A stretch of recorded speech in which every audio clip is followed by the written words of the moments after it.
right, guys, so I'm back here with the K-Jungle Uke, and it's the next day.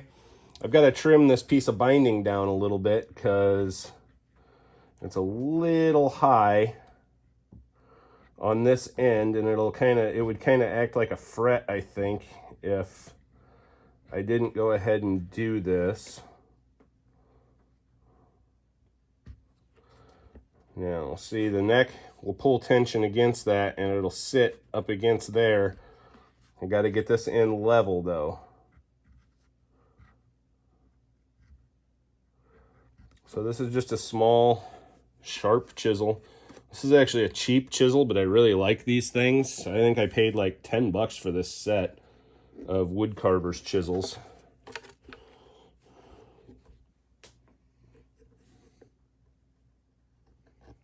Turn it upside down, kind of like a plane. Just scrape across there. Looks like we're level. Got one little bit sticking out over here, so I'm gonna try and trim that off a little bit. The corner of the fretboard is actually, I don't know if you can see that, but the corner of the fretboard is actually chipped right there. So anyway, so my next step will be I'll be cleaning up these frets, and I've got to go through my stash and find the tuner button that will work with that. If I have 4 matching ones, I might just do that instead of having one mismatched one, but I'm pretty sure I've got one. And then put some strings on it. So anyway, guys, thanks for watching. All right, so I told you I was going to clean this up. And what I'm going to use is Tubbo towels. And I'm going to just fold my Tubbo towel up.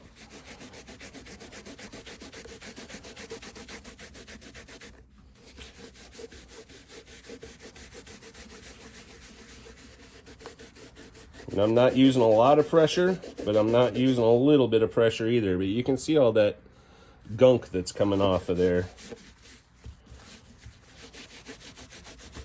This thing is a 1950, so it's 71 years old.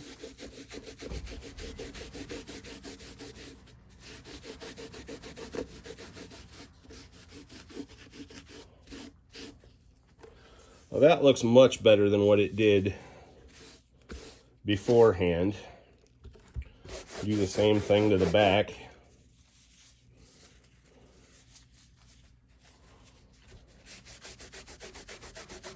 The back's a little more worn, so I'm trying to be a little more gentle with it.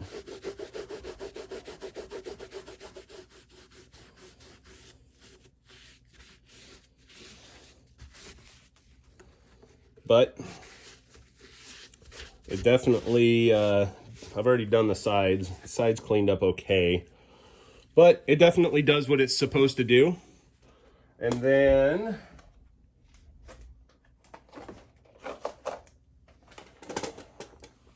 I'll take my beard brush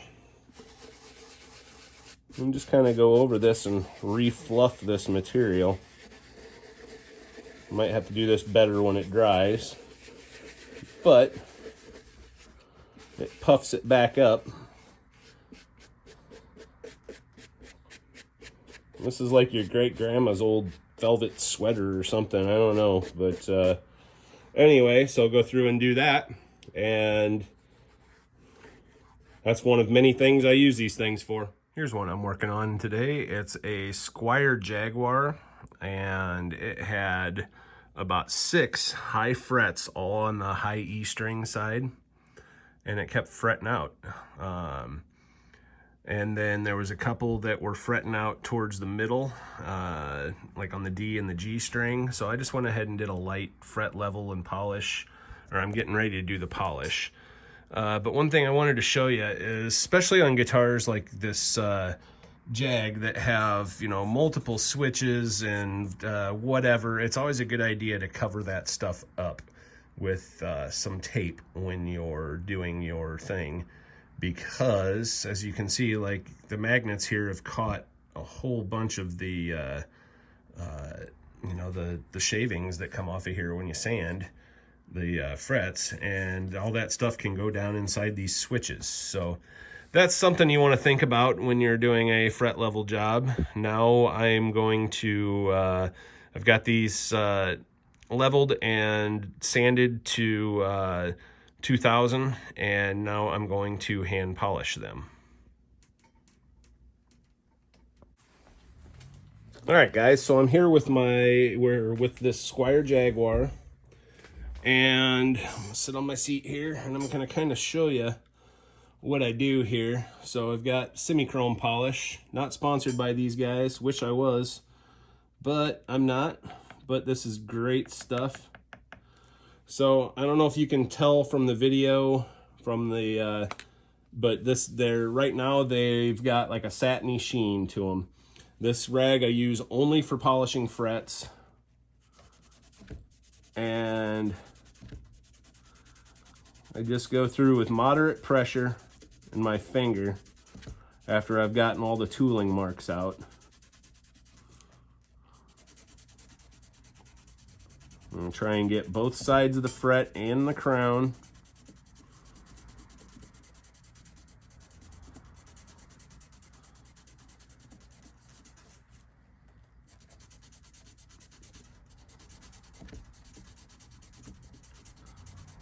And it don't really take much if you sand them up to 2000.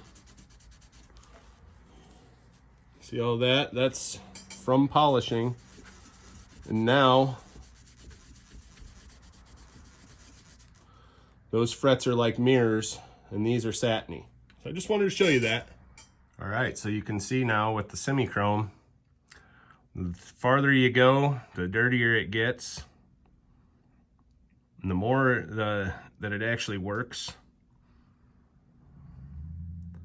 But you can see now I got nice mirror shine frets. You can see the reflection of the phone in them, or my camera, I mean. But that's exactly what we're looking for.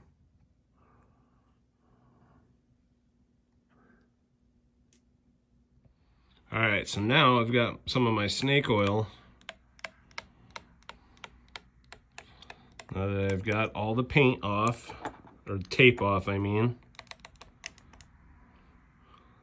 And need to refill my bottle here because I'm running out. So what I'm gonna do is I'm just gonna take the bottle and dump a little bit here.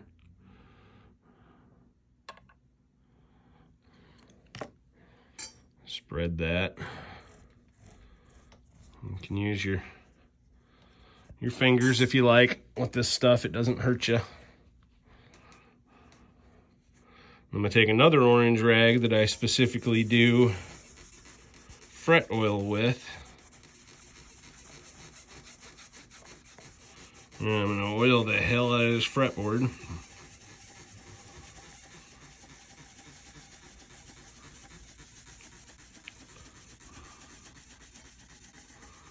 This is my Shoemaker snake oil. I make it here in house. Has boiled linseed oil, beeswax, a couple other things in there, some citrus oil for scent. Anyway, so I'll let that sit on there for a little bit, and then I will buff that off. So on Jazzmasters, or guitars with the Jazzmaster style tremolo, what I like to do is tighten up this spring. This is your adjustment for the trem. And it just kind of evens things out. And then it can be adjusted, sorry about the finger there, it can be adjusted further once the strings are on under tension, but I like to give it a couple turns from factory before I throw strings on them. All right, guys, so shielding paint. I like using shielding paint over the copper tape. It's easier for me to work with. The copper tape I'll use on like the back sides of pick guards or whatever, but shielding paint's expensive and it's not hard to make yourself. So what I'm using is just, I happen to have some of this acrylic airbrush paint here from Createx. It can be, you know, just your typical dollar store or whatever black paint. Doesn't really matter. So you pour that in there. And then this is powdered graphite. This is actually used on planters and when they're to lubricate the corn when they're putting it in the ground. And so that's why it's John Deere brand. So got it filled to that level.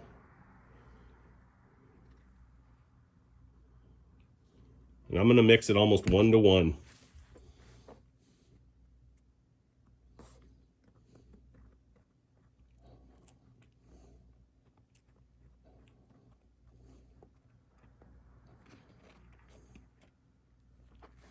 Can be messy.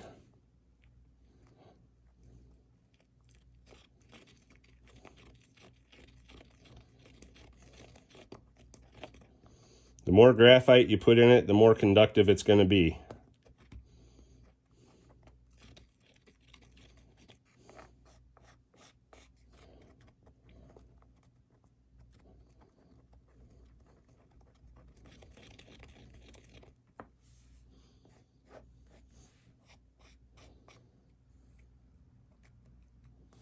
So there you go. There's your shielding paint. I don't know. But it works really, really well.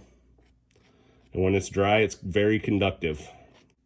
So here is a shielded cavity. And like what I got on the outside here will wipe off because it's acrylic paint.